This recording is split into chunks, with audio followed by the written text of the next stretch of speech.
Ça, c'est Youssou Ndour.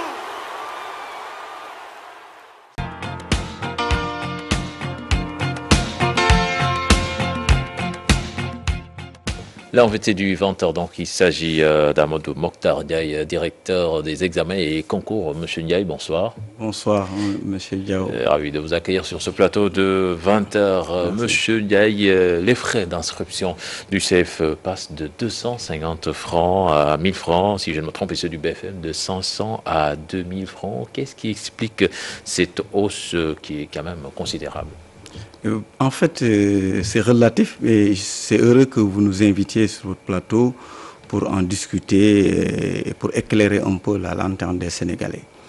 Je pense qu'on ne s'est pas levé ex abrupto, donc de manière unilatérale, pour procéder à une hausse. Quand vous parlez d'examen et de concours, vous convoquez indubitablement trois éléments constitutifs. L'environnement juridique qui organise ces examens et concours, le dispositif organisationnel en termes de moyens matériels et financiers, et maintenant le dispositif d'évaluation.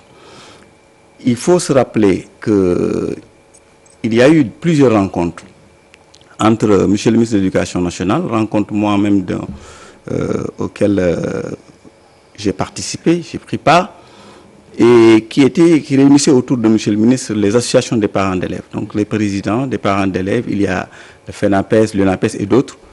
Et si j'ai souvenance, ça s'est passé la première rencontre dans le bureau même de M. le ministre de l'Éducation nationale.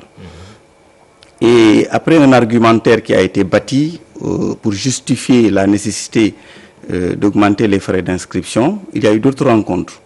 La seconde rencontre a été présidée par le directeur de cabinet. M. le directeur de cabinet, dans son bureau, c'était le prolongement de la première rencontre. Donc c'est à l'issue d'une concertation très large, de manière participative donc et inclusive, que cette décision a été prise de commun accord avec les associations des parents d'élèves. Vous avez parlé de nécessité, est-ce que c'était vraiment nécessaire? Oui, bien sûr, c'était nécessaire, M. Diao, parce que il y a eu d'abord qu'il faut déplorer cette manière très sélective de rendre compte des choses. Il y a eu deux décrets qui ont été publiés le 5 juillet. Le premier décret, c'est le décret 2017-1402, qui parle donc de l'organisation du FAEC, du Fonds d'appui aux examens et concours, et ce décret qui abroge et remplace le décret 94-1283, donc qui a été pris, si j'ai souvenance, le 24 novembre 1994.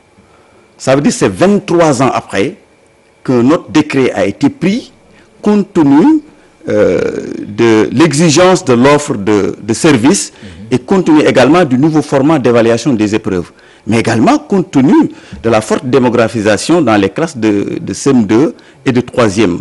À titre d'exemple, je dois vous dire que si nous prenons comme référence 1999, on était à 115 000 candidats au CFE. L'année dernière, en 2017, on était à 279 611 candidats. Si vous prenez le BFM, en 1999, on était à 38 000 candidats. En 2015, on était à 203 735 candidats. Donc 6 fois l'effectif. compte non tenu maintenant du nouveau de la nouvelle formule d'évaluation, du nouveau format d'évaluation. En tout cas, c'est une manne financière quand même. Oui, en fait, c'est comme ça, c'est relatif, il faut relativiser. Parce que vous savez qu'en termes d'accompagnement, le gouvernement du Sénégal, ne serait-ce que pour les indemnités qui sont liées à la correction, est un peu en deçà de 2 milliards à payer nettement. Il y a les imprimés spéciaux. Il y a la prise en charge. Aujourd'hui, il y a une nouvelle exigence quand on paye, parce que je vous ai dit tantôt qu'il y a une manière très sélective qu'il faut décrire de rendre compte des situations. Pourquoi je le dis? Parce qu'il y a un autre décret qui a été pris aussitôt après celui-là, le 5 juillet toujours. Et ce décret-là, c'est le décret 2017-1403, qui revoit à la hausse la prise en charge au plan indemnitaire donc des activités liées à la surveillance, à la correction, à la supervision du CFE et du BFM. Ça, c'est issu du protocole de février 2014. Et il y a eu d'autres également rencontres qui ont été tenues, notamment à l'IA de Dakar au mois d'avril 2017. Donc, si nous faisons une petite comparaison dans la sous-région, parce que souvent je travaille avec des collègues directeurs dans la sous-région. Par exemple, je donne l'exemple du Burkina Faso. Ils sont à 5 000 francs. Depuis très longtemps, ils sont à 5 000 francs. Au moment où moi j'ai fait le CFA avec 250 francs. Mais n'empêche que l'éducation devient de plus en plus chère. Mais est-ce que vous jugez normal? Pourquoi les Sénégalais acceptent-ils que pour aller chaque jour dans un poste de santé, dans leur quartier, ou même ailleurs, qu'ils acceptent chaque jour de débourser ou même 2 000 francs ou 1 000 francs pour acheter un ticket? Vous avez votre enfant qui fait 6 ans à l'école. Regardez la probabilité qu'un père de famille peut avoir pour avoir un enfant qui fait la classe de CM2. Vous faites 6 ans, on vous demande 1 000 francs pendant 6 ans pour faire face aux frais qui sont liés à l'organisation de l'examen du CFE, à la prise en charge des enseignants, à la prise en charge d'autres facteurs, d'autres éléments qui entrent en jeu, sans parler maintenant donc, monsieur le directeur, le coût de l'éducation est déjà assez cher. Quand vous rajoutez même 1 000 francs pour le Sénégalais lambda, quand même, il ne faut pas négliger cela, c'est quelque chose. Non, nous avons quitté une logique de 5 épreuves, 4 à 5 épreuves. Si nous prenons l'exemple de l'entrée en 6e, 4 à 5 épreuves. Maintenant, nous arrivons à une approche par les compétences où vous évaluez l'élève sur 10 épreuves. Et les conditions même changent. L'évaluation en tant que pratique et en tant qu'objet de discours. Le dispositif change carrément. Prenez pour un enfant, par exemple, à qui on doit administrer 10 épreuves. Le format a changé. Ce n'est plus les feuilles d'examen comme ça classiques sur lesquelles vous écriviez et tout ça. Tout est prévu. On vous aménage même des espaces de réponse. Ça, il faut le prévoir.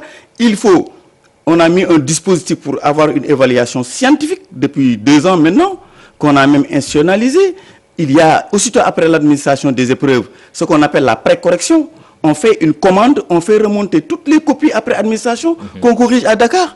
Voilà, on va progresser puisque les augmentations aussi, il y en a chez le CEAP et le CAP aussi, avec l'augmentation des frais qui sont passés de 10 000 au lieu de 20 000, soit 8 000 francs de hausse, c'est ça? Oui, mais allez voir ce qui se passe si vous faites le concours des douanes. Combien ils demandent? Allez voir si vous faites la police, combien ils demandent? Allez voir l'ENA, combien ils demandent? Nous avons une exigence de qualité. Si vous prenez le concours des élèves maîtres qui va se passer demain, l'inscription se fait en ligne avec tous les éléments induits en termes de mobilisation d'ingénieurs qui travaillent sur ça. En temps réel, vous avez toutes les informations qu'il faut. Il y a une traçabilité de toutes les activités. Même quand vous saisissez la note, on sait à quelle heure vous l'avez saisie, qui l'a saisie. On a toutes les informations nécessaires. Vous-même, vous pouvez tirer votre convocation. Nous sommes à l'ère des autoroutes de l'information et de la communication. Il y a une exigence de l'offre de service. Et ces services a un prix. Oui, ça a un coût, forcément. Et regardez pour le CAP et le CIAP dont vous parlez.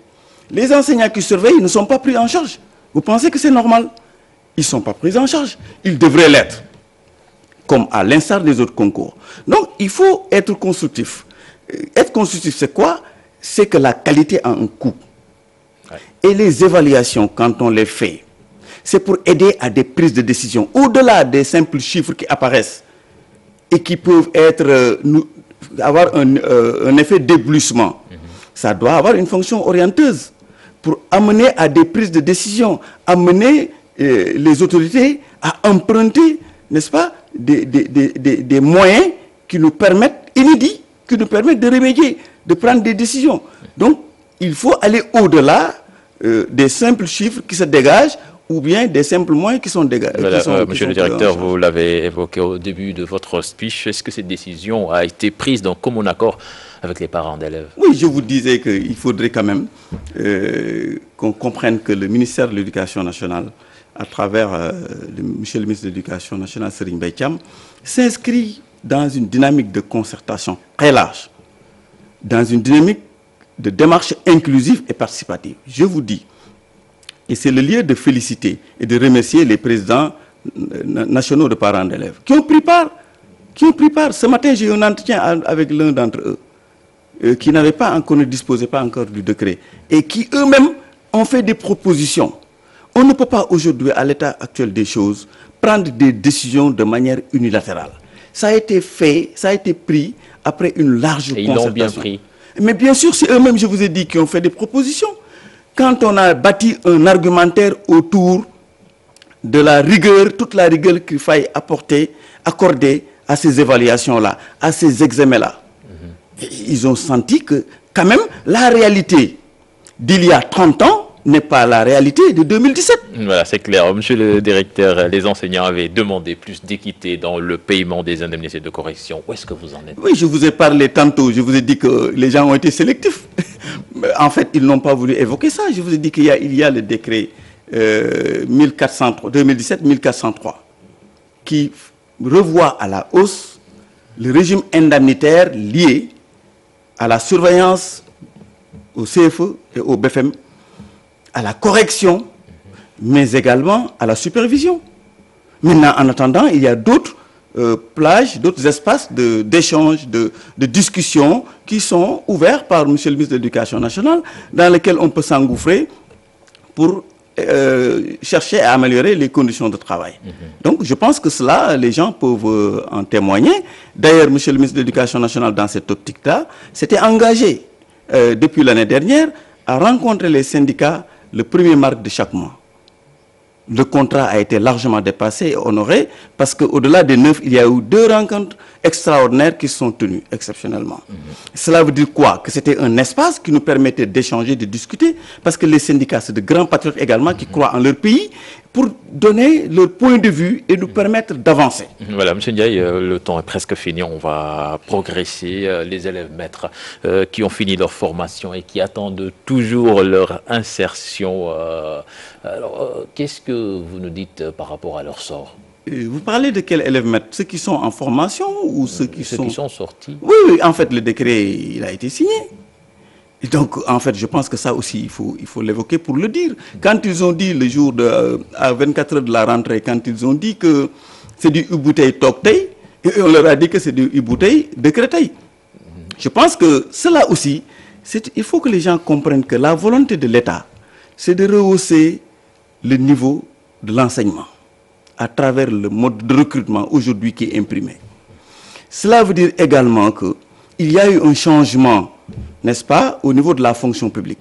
Là où vous faisiez d'abord 2 ans pour être volontaire, ensuite vous êtes contractuel, d'autres 2 ans, ensuite vous entrez. Maintenant, on a écourté. Maintenant, en écourtant, monsieur le ministre l'a expliqué, les dispositions n'avaient pas été prises. Donc, ils ont tous reçu leurs ordres de service. Ah, mais je pense, non, en fait, les ordres de service, ils sont déjà sur le terrain, ils sont affectés. Ce qui nous reste à faire, c'est aujourd'hui d'évaluer ceux qui sont sur le terrain. Et les évaluations, ceux qui sont dans les CRFE, c'est-à-dire les centres régionaux de formation des personnels de l'éducation, ils sont en formation, les examens, ils sont informés, vont se dérouler du 25 au 28, n'est-ce pas? Donc, toutes les dispositions sont prises avec les inspecteurs d'académie au plan déconcentré et pour aller vers une évaluation transparente avec toute l'exigence de rigueur requise. Et justement, vous lancez ce concours demain, donc on peut dire que toutes les dispositions sont prises pour un bon déroulement. Également, c'est le lieu de féliciter tous ceux qui se sont mobilisés, tous les acteurs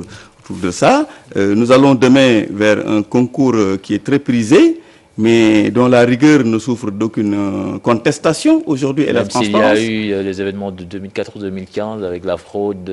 Oui. Bon, tout cela, c'est du passé. Hein. Oui, c'est du passé. Et puis, j'en profite pour dire qu'il y a souvent que les gens font une erreur d'appréciation entre la fraude et la fuite. Il n'y a jamais eu de fuite. Maintenant, la fraude, j'ai dit qu'il y a un délitement de la citoyenneté. Vous, quand vous étiez élève, vous avez même honte de tricher quand vous êtes en classe. A fortiori, quand vous êtes dans un examen, etc. Donc, ça, c'est des cas isolés. On avait plus de 1000 centres. Ça ne s'est passé que dans un seul centre à Saint-Louis. Et il y a eu des sanctions à la fois administratives et pénales qui ont pesé sur eux, qui ont été appliquées.